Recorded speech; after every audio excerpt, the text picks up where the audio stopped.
try not to think of it in those terms. Like, we have a job to do as a staff, myself, players included, like focus really on. Yeah, I think you guys will have a chance to talk to Tommy this week. I thought we had some opportunities there. We weren't perfect in any facet, so certainly weren't perfect on offense, but plenty to build off of. You know what type of energy he got. You better be prepared. He gonna question you at every turn. In a fiery exchange, Tommy Reese is firing back at Kevin Stefanski over the play-calling blame game following the Cleveland Browns' 27-20 loss to the Jets. Stefanski placed the blame squarely on Reese, stating that it was his responsibility to call the plays, and the offense simply wasn't in the right shape to get the job done. But Reese isn't taking the heat alone. He quickly responded, making it clear that the loss wasn't just on him. According to Reese, Kevin Stefanski was the one who had the team arranged for him, and he was simply executing the game plan as it was given. The question now: who's really to blame for the Browns' disappointing performance? There's a lot going on behind the scenes with the Browns right now, and it seems like Kevin Stefanski is trying to outmaneuver Tommy Reese, leaving him with little room to challenge his authority. During this bye week, Stefanski took full control, putting Reese in charge but limiting his options, especially when it came to key players like ShedeurSanders. Reese had hoped to play Shedeur, but as things unfolded, it became clear that Stefanski had no intention of letting that happen. Despite claiming Shedeur was injured, Stefanski continued pushing for him to perform better in training, only for it to all fall apart when Dillon ended up taking the field instead. Offensive coordinator Tommy Reese was keen on playing ShedeurSanders, who was clearly making the most of every chance to prove himself. His precision, vision, and ability to handle pressure have been nothing short of impressive, catching the eye of even the most seasoned professionals. Tommy Reese, aware of Shedeur's potential, had been preparing him to play, pushing him to get better and showing trust in his skills. But despite all this, Stefanski stepped in and forced Reese to stick with Dillon, a player who simply couldn't offer the same dynamic playmaking ability. Now, after the loss, Stefanski is placing the blame squarely on Tommy, despite the fact that it was his own decision to keep Shedeur sidelined. This is the offensive coordinator sitting there watching in his all-white, watching ShedeurSanders, man, completely dominate. That's all he can do, though, is just take advantage of the opportunities that you are given in regards to in front of you, and then just let the chips fall where they make it. Stefanski took aim at Tommy Reese, criticizing the offensive play calling and claiming it was one of the areas that just didn't work. It's as if he's trying to shift all the blame onto Reese, even though Tommy never wanted Dillon Gabriel as the starting quarterback to begin with. In the press conference, Stefanski subtly pushed the narrative that the offense fumbled, implying that the struggles were due to Tommy's decisions, despite the fact that he was the one in charge of the situation. Yeah, I think you guys will have a chance to talk to Tommy this week. I thought we had some opportunities there. We weren't perfect in any facet, so certainly weren't perfect on offense, but plenty to build off of. Tommy Reese's focus was solely on getting quarterback ShedeurSanders into top form, not on undermining Stefanski in any way. During a press conference, Reese praised Sanders for his dedication and impressive playmaking abilities, recognizing the hard work he'd been putting in. However, Stefanski wasn't pleased with this praise. Reese also acknowledged that Sanders was still lacking in touchdowns, but expressed confidence that they would come once he was on the field, emphasizing his potential and readiness for success. But Stefanski wasn't having it. He framed the situation to make it look like Tommy had failed. Yet Reese isn't backing down. He's firing back, making it clear that he won't accept being blamed for a situation that wasn't entirely in his control. Yeah, he's worked his tail off. He's really putting a lot of work, as all those guys are. But you could tell on the mental side of the game and learning the system and calling it and having that rhythm to it. He's put a lot of work and time and effort into that. And then when you do that, the game starts to slow down and you can focus on finding completion. Tommy Reese didn't hold back when he went after Stefanski, questioning how any of this could be his fault. He pointed out that he and his staff were simply doing their jobs without complaining, even when they weren't given the players they had asked for. Reese expressed frustration, saying it was becoming increasingly tiresome to deal with Stefanski's agenda, which seemed to be putting everything at risk.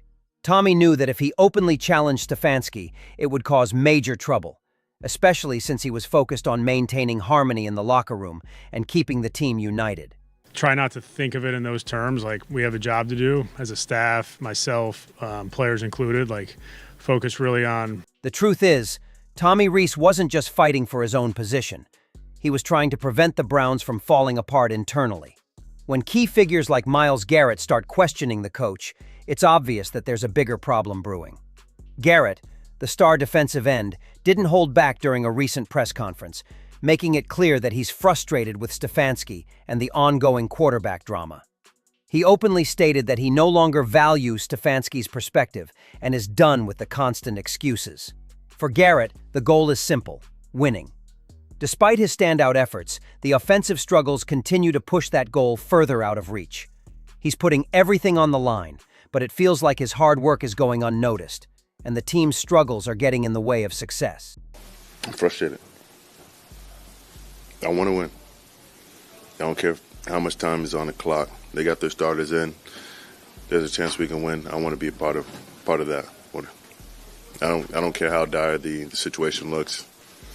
I'm going to try to make something happen. So I hate coming out of those situations. I hate, that kind of inevitability and not being able to do anything about it, because I want to win and I'll do anything.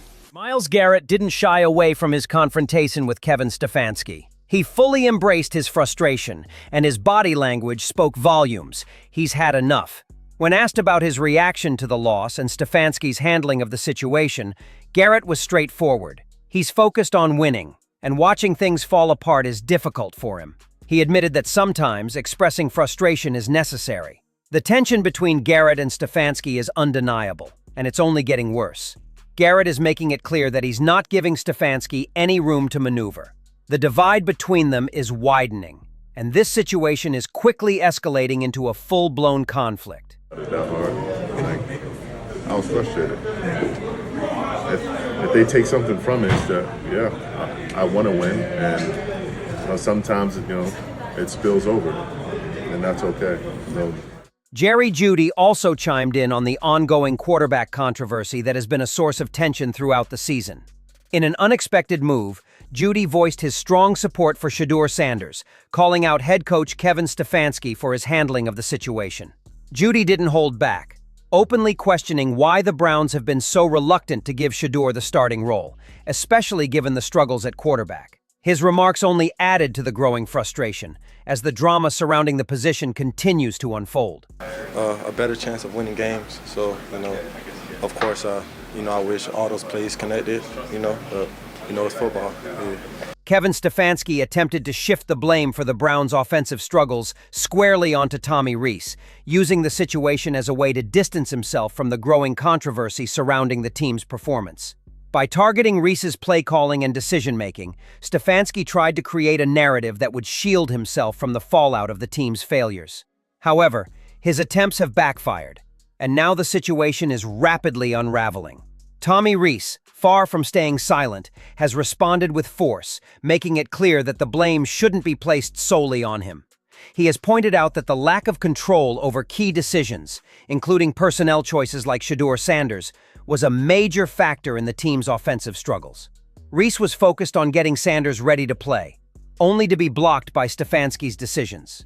Reese's pushback not only shows his frustration, but his determination to hold his ground. And it's clear now that he won't accept being scapegoated. The tension within the Browns locker room is palpable, with star players like Myles Garrett and Jerry Jeudy expressing their own frustrations. Garrett's public discontent with Stefanski has only added fuel to the fire, and Jeudy's support for Sanders has made it clear that the team is divided. The rift between Stefanski and his staff is growing, and with the players now voicing their displeasure, it's becoming impossible for the head coach to maintain control. Stefanski's efforts to deflect blame have done more harm than good. The drama surrounding the quarterback position and his handling of the situation have made it clear that the locker room is under fire. If things continue down this path, Stefanski will be left to suffer the consequences of his actions, and the future of his tenure with the Browns may be in serious jeopardy. What do you think of the situation unfolding with Kevin Stefanski and Tommy Reese? Do you believe Stefanski is right to place the blame on Reese, or is he just trying to cover his own tracks? How do you feel about the growing tension in the locker room, with players like Myles Garrett and Jerry Jeudy speaking out? Do you think this drama will ultimately hurt the Browns' chances this season? or will they find a way to resolve the internal conflicts? Let us know your thoughts in the comments below. What do you think is really going on behind the scenes?